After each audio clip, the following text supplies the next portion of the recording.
what's up guys? My name is Kyle and I'm a knife maker, leather worker, and general fine craftsman here in Newfoundland, Canada, and I do a lot of sharpening for my job. Today we have a new product from Sharpen that we're going to show you that will allow us to sharpen our gouges, cutting tools, things with curved edges that can be a little tricky on traditional flat stones. Now, I'm no stranger to the Sharpen brand. I've done videos for them before with their different versions of whetstones, combination stones that they have.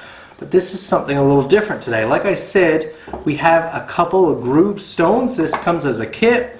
We have a bamboo base here with a rubber foot. This will hold your stones and stop them from sliding around. I won't use that. I don't generally like these bases, but they are useful. I tend to already have my stone holders that I'm used to. These also come with rubber feet that they just peel off, but the rubber feet stop them from sliding around. So if you just had them on your workbench here or something, or you had a countertop or something you were working on, this would suffice. So this is just extra over and above. It does help you get your stone up in the air a little bit, which is better for your hands. But we won't be using the bamboo base today. Now for my work, I tend to use a lot of tools that look something like this. These are some leather end cutters or half sphere cutters that I have here. So the larger one here would snip off the end of a belt, a leather waist belt if I'm working it, or different small items that I'm working, doing end cuts and things like this. These can be tricky to sharpen on a flat stone. I also use a lot of different wood gouges. I have a beautiful set of different vintage mix and match wood gouges. Look at this beautiful one. Isn't that gorgeous? But these have rounds on them, right? Which can be a little tricky to sharpen. Now what we have right here are two stones that are two different grits, rated at 400 and 1000 here. And these have different size radii, both internal or concaved, and right here you see we have a convex, and we actually have a V-edge here as well. Now I don't have any V-edge chisels, but you can get V-edge chisels that are like for mortise and tenon type work that allow you to get that perfect 90 degree. So this would help you with that type of system. It would also work as a nice little flat here if you just had a small flat chisel, just a standard chisel that I often use for my leather work as well. I keep a little narrow one. That would help. You could just use this flat surface alone for that. But like I said, what we have here are a series of different radii, concaves, that will allow you to more easily work. Do you see that? Allow you to easily work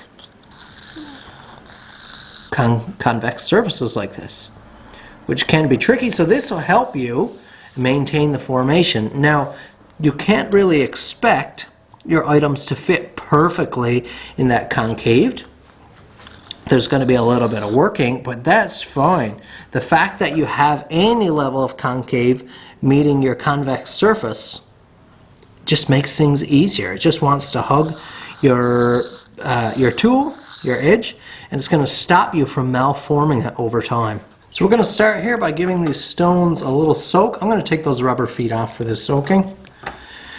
Just going to lay them in some water, and especially for this first time, they're likely to really drink up some water. You can see them pushing the air out. Look at all those bubbles. I always like watching this process.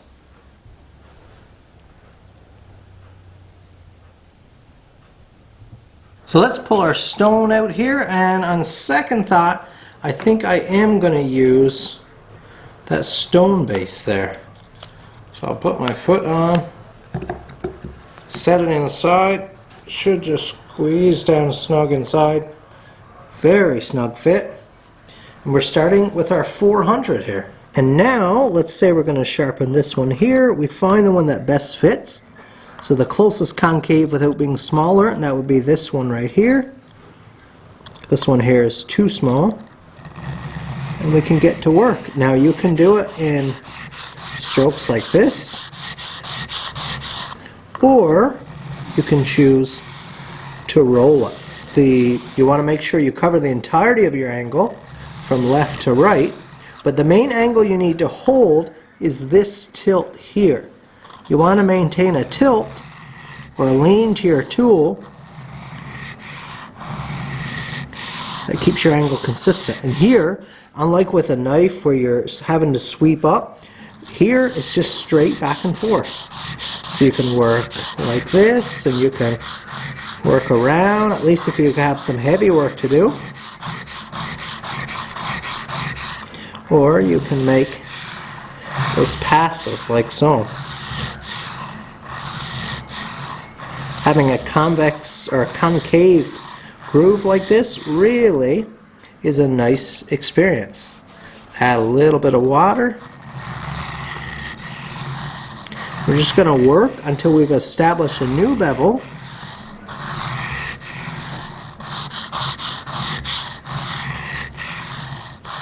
Which means we're going to have a burr at our edge. Now this is fairly soft steel on this tool I have here, so that won't take long with this 400.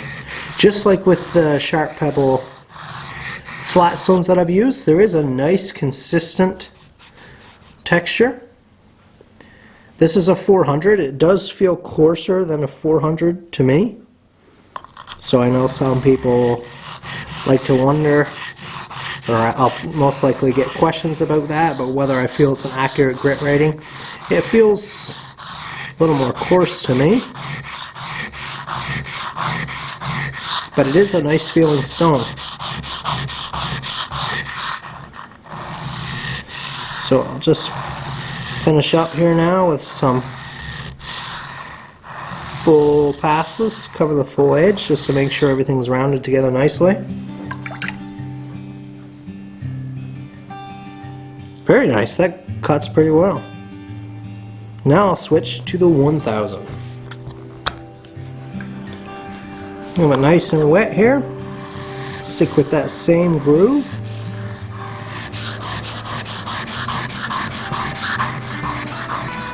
And just start working our bevel.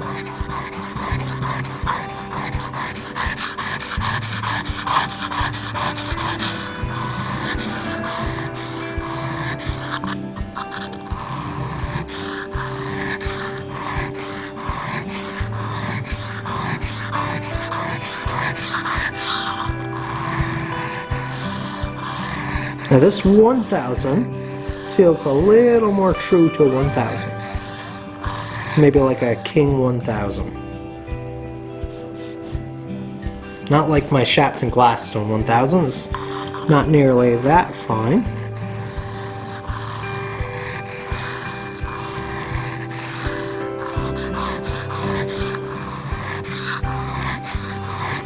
Make sure we're covering the entirety of that bevel.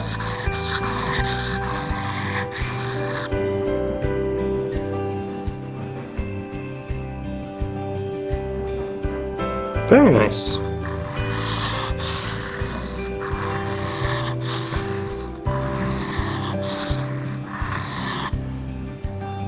Give you an idea of what that 1000 finish looks like. See, we have a nice bevel all the way around. Now, as with all stones, if you want to maximize your grit rating, you will follow up with a strop. So you just saw the finish there, what we have. Now we can go on a leather strop here with a little bit of polishing compound. This is a rouge.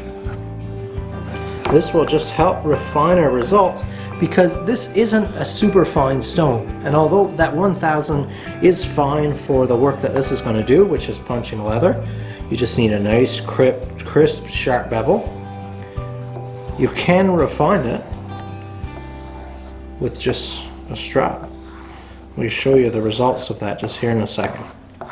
Make sure to cover that bevel nicely. And now that's our finish with just a few strokes on the strap with a little bit of polishing compound. That's a beautiful finish there now.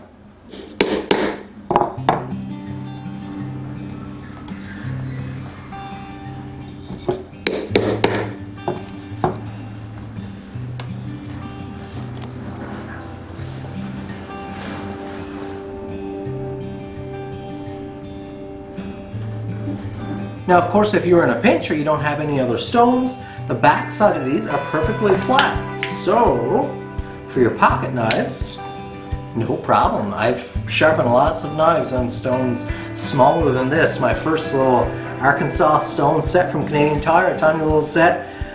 You could definitely sharpen your pocket knives and your bushcraft knives on that. That's it for this video. I hope you've enjoyed it. The links will be down in the description and posted in the comments below. Thank you guys so much for watching. If you could hit the like button, that would really be helpful. Leave me a comment down below. Tell me what you think of this versus, say, a flat stone for sharpening your gouges and curved punches and things like that. Please subscribe if it's your first time here, and I hope to see you in another video of mine.